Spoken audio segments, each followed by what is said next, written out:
saya dihubungi oleh rekan saya, seorang konsultan pajak senior yang juga seorang tokoh, seorang pengurus teras tinggi ya di sebuah organisasi konsultan pajak. Yang bersangkutan menghubungi saya untuk berkonsultasi terkait kasus yang dihadapi oleh temannya. Temannya itu adalah seorang pengusaha, punya 1% atau menjadi pemegang saham 1% dari sebuah perusahaan. Mitranya, partnernya, pemegang 99% saham. Lalu partnernya ini meninggal dunia. Dan singkatnya perusahaan itu dikatakan punya utang pajak sebesar 15 miliar. Lalu pihak pajak tanpa ini ono atau babi bu beboh memblokir rekening yang bersangkutan, rekening dari teman saya ini, dan menuntut pembayaran 15 miliar. Lalu karena ketakutan, yang bersangkutan itu dibayarlah 15 miliar. Lalu yang bersangkutan menyesal, mengapa dia harus membayar, lalu berkonsultasi ke teman saya itu, dan teman saya mengatakan, wah, kalau sudah merupakan kasus semacam itu areanya dari rekan saya katanya, ya seorang tax lawyer. Nanti saya akan reference. Sehingga teman saya tadi itu berkonsultasi ke saya. Ini saya mau berbagi hikmah apa yang ditangkap dari kasus ini, terutama bagi para pembayar pajak.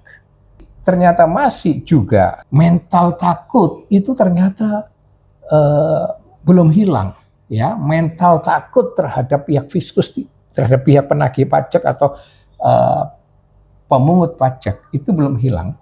Sehingga apa yang terjadi? Karena ketakutan itu melumpuhkan akal sehatnya, sehingga dia mengambil tindakan yang salah, langsung main bayar begitu saja.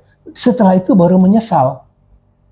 Setelah itu baru mencari informasi atau konsultasi.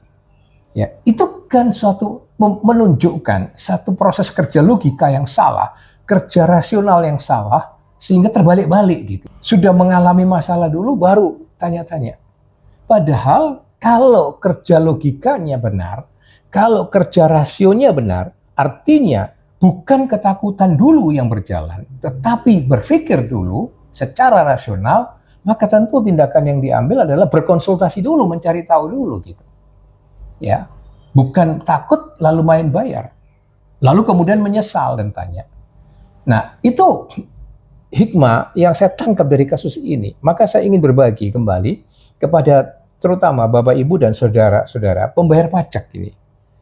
Ya, mulailah dengan berpikir sehat dalam konteks menghadapi perpajakan Anda. Jangan dengan ketakutan lebih dahulu. Itu kan suatu paradigma yang tidak sehat gitu. Sebab tagihan-tagihan utang pajak dari versi fiskus, dari versi pemungut pajak, dari versi pegawai pajak belum tentu 100% benar gitu. Ya. Nah, di dalam kasus itu ya tentu teman saya merefer ke saya karena dia tahu bahwa itu bidangnya tax lawyer. Ya. Pesan yang mau saya sampaikan adalah pembayar pajak itu hendaklah tetap rasional di dalam menghadapi persoalan perpajakan gitu. Ya, itu yang pertama.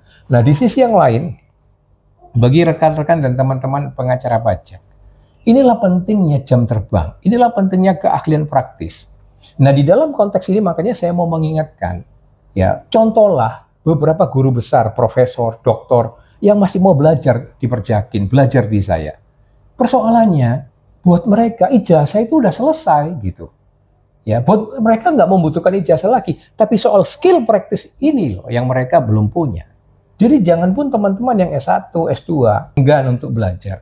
Kalau teman-teman mau menjadi tax lawyer profesional yang jago, yang ya master betul di bidang perpajakan, nah belajar pajak supaya apa? Nanti jangan sampai yang begini-begini lalu jatuh lagi ke tangan advokat umum yang kemudian nekat-nekat saja modalnya gitu ya. Wah, menangani nanti malah hancur tuh, malah babak belur tuh, seperti kasus-kasus terdahulu yang pernah saya juga sharekan itu, saya beritahukan itu. Berbahaya, itu kan juga pada sisi yang lain bisa malah praktek loh.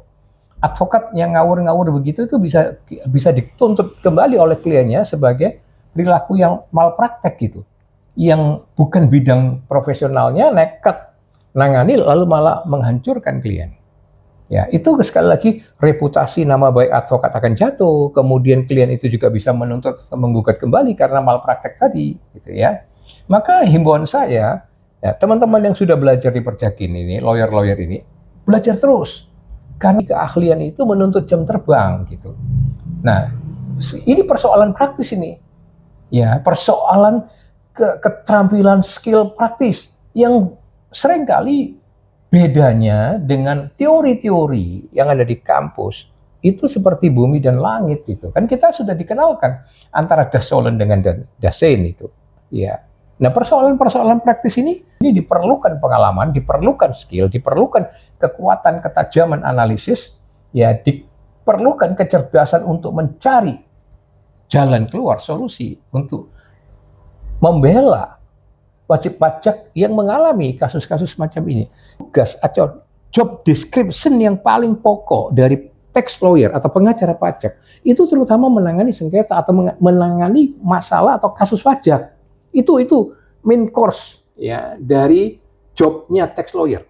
Soal-soal administrasi pajak itu sebenarnya tanpa saya merendahkan konsultan pajak, itu persoalan buat tax lawyer itu persoalan yang dasar saja gitu. Maka di Perjakin ya, itu saya berikan di level basic persoalan-persoalan administrasi pajak itu, persoalan PPh, PPN, termasuk di dalamnya tax planning dan transfer pricing itu sudah saya singgung semua di level basic sebenarnya.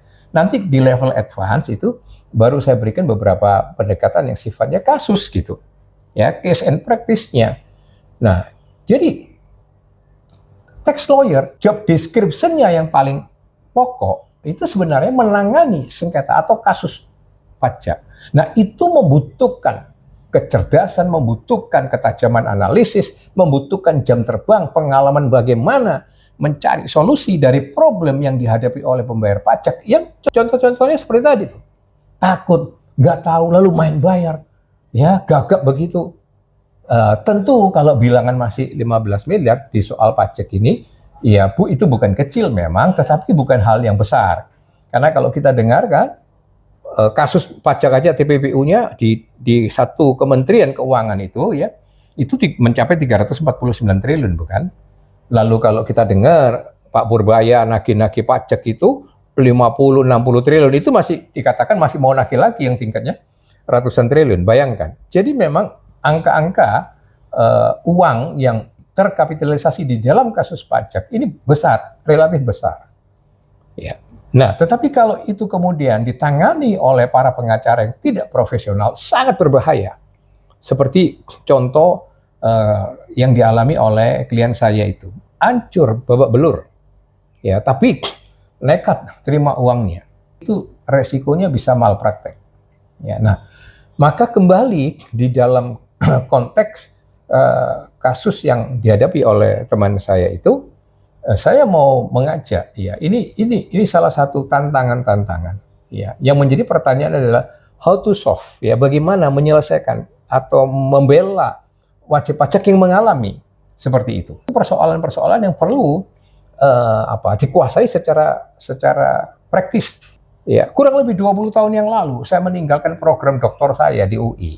Itu bukan karena saya tidak melihatnya itu tidak berguna, tapi saya lebih memilih meluangkan waktu, spend my time itu untuk mendalami hal-hal praktek gitu, daripada terbeban dengan berbagai literatur yang sifatnya teoritis. Ya, saya juga meninggalkan profesi saya sebagai dosen, bukan saya tidak menghargai dunia akademik, tapi karena saya memahami dunia praktek itu bedanya seperti bumi dan langit dibandingkan dengan dunia teori. Apa yang saya seringkali ajarkan di kelas, di kampus-kampus, di dalam prakteknya ternyata nggak seperti itu jalannya. Maka saya lebih memilih bagaimana menjadi master di dunia praktek ya, daripada mastering soal teori. Itu share saya, dan salam merah putih.